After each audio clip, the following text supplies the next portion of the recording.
एक पति हॉस्पिटल के वेंटिलेटर पर मौजूद है। सामने उसकी पत्नी खड़ी है और कुछ पुलिस वाले खड़े हैं। पुलिस वाले जब उससे पूछताछ करते हैं कि आखिर जो तुम्हारी ये हालत है इसका जिम्मेदार कौन है, तो अपनी पत्नी की तरफ देखता है। उसकी पत्नी उसकी तरफ घूर कर देखती है और पहले ही उसे कह दिया था कि जैसा मैंने कहा है वैसा ही बयान पुलिस को देना है। अगर तुमने कुछ भी बोला मेरे बारे में या मेरे दोस्तों के बारे में तो ये तुम्हारा आखिरी दिन होगा। उसकी आंखें बहुत कुछ बयां करना चाह रही थी, लेकिन वो डर से, उसकी पत्नी के डर से, जैसा उसने कहा था वो झूठा बयान देता है। और झूठा बयान देने के बाद 20 दिन पर वेंटिलेटर पर रहने के बाद उसकी मौत हो जाती है। उसके घर वाले उसका अंतिम संस्कार भी कर देते हैं। लेकिन कहते हैं ना कि झूठ ज्यादा दिन तक छिप नहीं सकता और एक ना एक दिन सच्चाई सामने जरूर आती है। और वैसा ही होता है। उसकी भी परवाह करने वाले थे घर में कुछ लोग। दरअसल उसकी 13 साल की बेटी है। उसे सारी सच्चाई पता थी कि उसके पिता की मौत कैसे हुई थी। जब ये बात पुलिस को पता चलती है तो उसकी माँ है राजश्री, उसके तुरंत अरेस्ट कर लिया जाता है। आगे इस कहानी की शुरुआत कहाँ से हुई थी? तो इस कहानी की शुरुआत होती है मुंबई से। मुंबई में एक परिवार रहता था। जो परिवार है इसके मुखिया है भरत अहिरे, जिनकी उम्र लगभग 40 साल थे और ये एक मेकअप आर्टिस्ट थे। इनकी पत्नी जिसकी उम्र लगभग 35 साल थी। दो बेटियां और एक बेटा था। बड़ी बेटी जिसकी उम्र लगभग 13 साल थी, छोटी बेटी की 5 साल, और उससे एक छोटा बेटा था 3 साल का। अच्छा खासा परिवार था। दरअसल जो ये राजश्री है इसे लग्जरी लाइफ जीने का बहुत ज्यादा शौक था। ये चाहती है कि मेरा भी आलीशान बंगला हो, गाड़ी हो और हर शौक पूरे हो। और अपने दोस्तों के साथ जाती, किट्टी पार्टी करती हो, बाहर घूमती रहती थी और अपने बच्चों को स्कूल छोड़ने जाती। जब भी वो बाहर जाती और घूमने निकल जाती। एक दिन ऐसे ही इसकी मुलाकात होती है चंद्रशेखर नाम के एक शख्स से। चंद्रशेखर है वो बहुत पैसे वाला था, लग्जरी लाइफ जीता था, उसके पास गाड़ी भी थी। अब वो उससे इम्प्रेस होती है और उसकी तरफ दोस्ती का हाथ बढ़ाती है। दोस्ती का हाथ बढ़ाने के बाद आपस में नंबर एक्सचेंज करते हैं, फोन पे बातें करते हैं। बच्चों को छोड़ने के बहाने जब वो बाहर जाती घर से, जब भी चंद्रशेखर से बात करती उसके साथ घूमने निकल जाती थी। घंटों घंटों बात करती रहती थी। एक दिन जो उसका पति है भरत अहिरे, वो अपनी पत्नी राजश्री से कहता है कि आखिर तुम घंटों घंटों बात किससे करते हो, फोन पे सारा दिन लगी रहती हो, कौन है?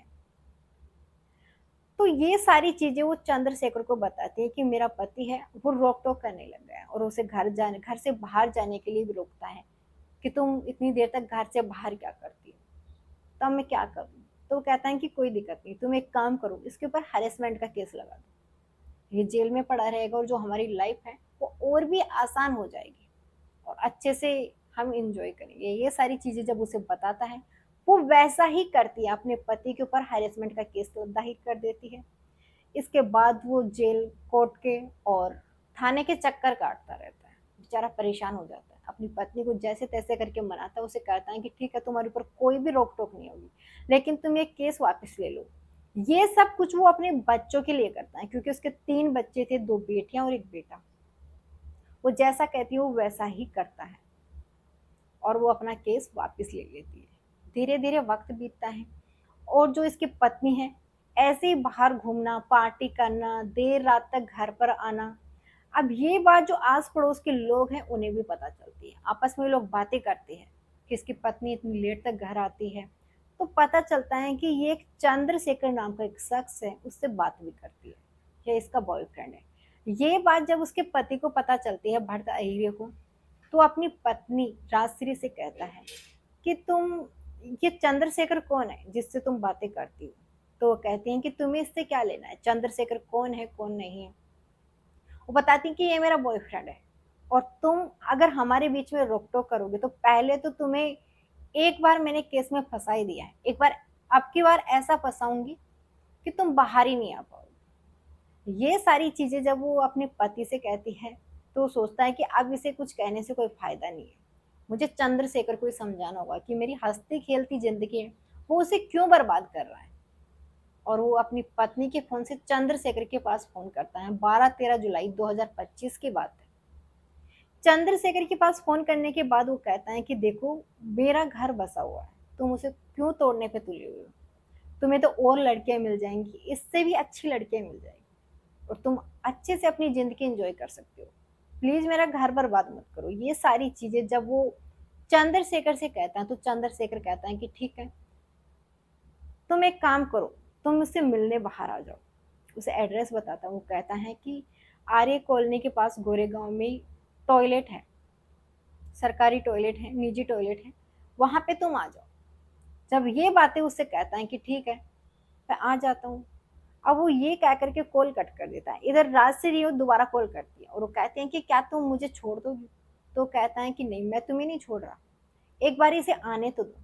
या तो मैं इसे डराऊंगा धमकाऊंगा और इसकी इतनी मार पिटाई करूंगा ये डर जाएगा, या इसे मौत के घाट ही उतार दूंगा, इसका काम खत्म हो जाएगा। जब ये बात भरत अहिरे सॉरी जो चंद्रशेखर है ये राजश्री से कहता है, तो कहती है ठीक है।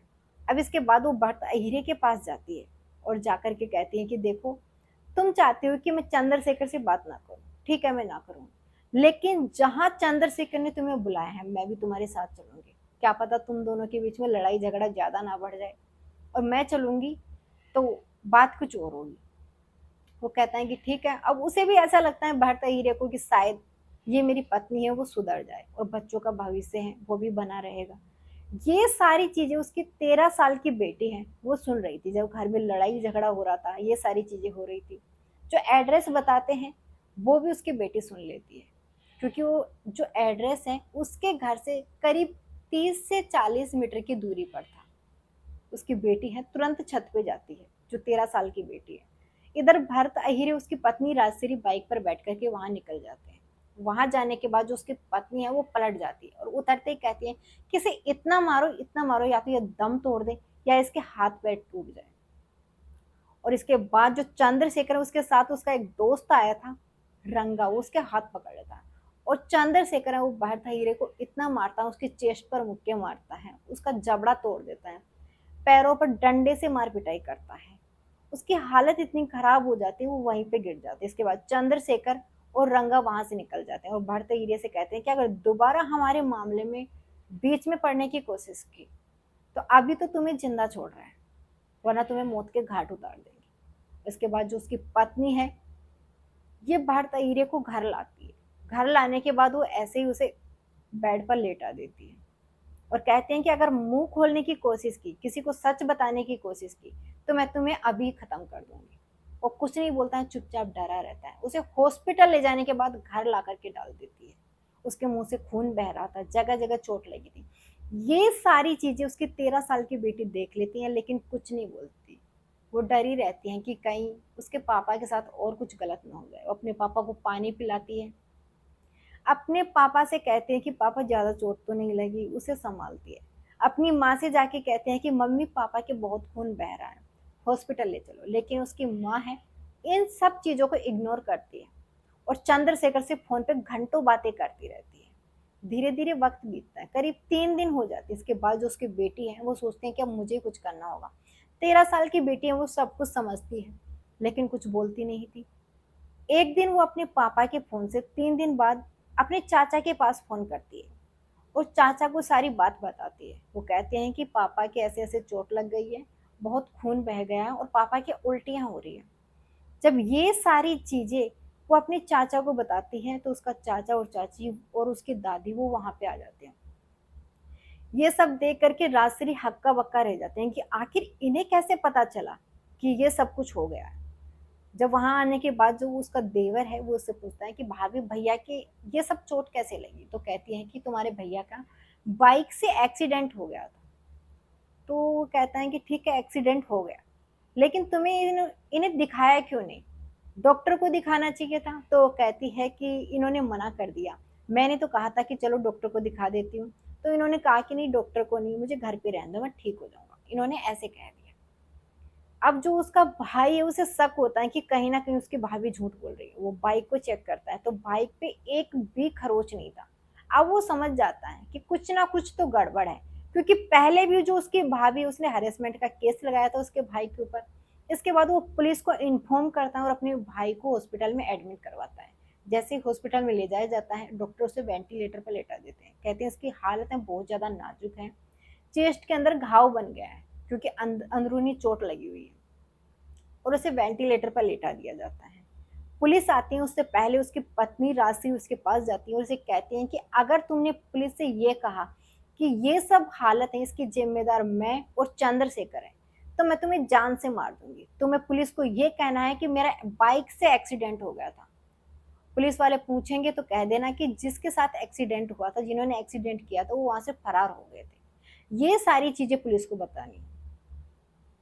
जो भरत अहिरे है वो डरा हुआ था। जब पुलिस उससे पूछताछ करती है तो वो वैसा ही बयान देता है जैसा उसकी पत्नी ने कहा था। और लगातार 20 दिन बीत जाते हैं। 20 दिन बाद जो भरत अहिरे है वो दम तोड़ देता है। दम तोड़ने के बाद उसे घर लाया जाता है, उसका अंतिम संस्कार कर दिया जाता है। एक दिन उसकी बेटी है, वो बैठी बैठी अपनी दादी के पास रोने लग जाती है और अपनी दादी से कहते हैं कि दादी, पापा का एक्सीडेंट नहीं हुआ था। तो उसकी दादी कहती है फिर क्या हुआ था? तो कहते हैं कि दरअसल जो मम्मी है किसी से घंटों फोन पे बातें करती रहती थी। ये बात पापा को पता चल गई थी और पापा ने जब मम्मी से कहा, जो शख्स है जिससे बात करती थी उसने मिलने बुलाया था।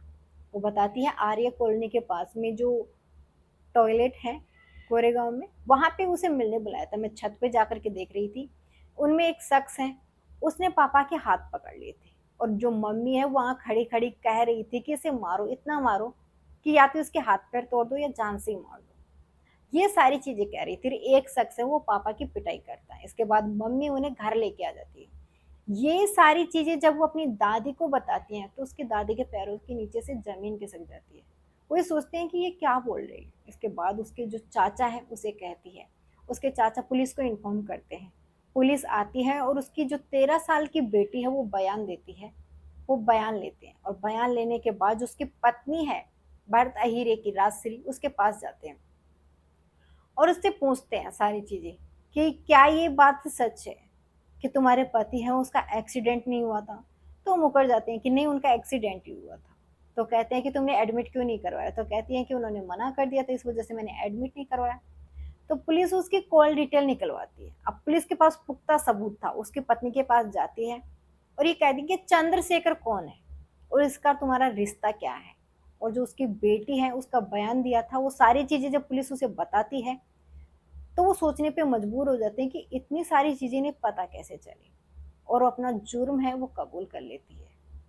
दोस्तों, एक पत्नी जो अर्धांगिनी होती है 7 फेरे लेकर अपने पति के साथ आती है, जीने मरने की कस्में खाती है। उसकी एक 13 साल की बेटी थी, 5 साल की बेटी थी, 3 साल का बेटा था, पूरा परिवार था। उसके बावजूद भी लग्जरी लाइफ जीने के लिए इतना सब कुछ करती है। तो रिश्तों पे कोई भरोसा कर सकता है? उसने अपने बच्चों के भविष्य की परवाह किए बिना, एक पति जो दिन रात मेहनत करता है अपने परिवार को अच्छी परवरिश देने के लिए, अगर पत्नी ऐसा करेगी तो किस पे भरोसा करेगा? दोस्तों, ये कहानी सुनाने का मकसद किसी की भावनाओं को ठेस पहुंचाना नहीं है, बल्कि आपको सच्ची घटनाओं से रूबरू करवाना है। तो ऐसी वीडियो देखने के लिए आप हमारा चैनल सब्सक्राइब करें।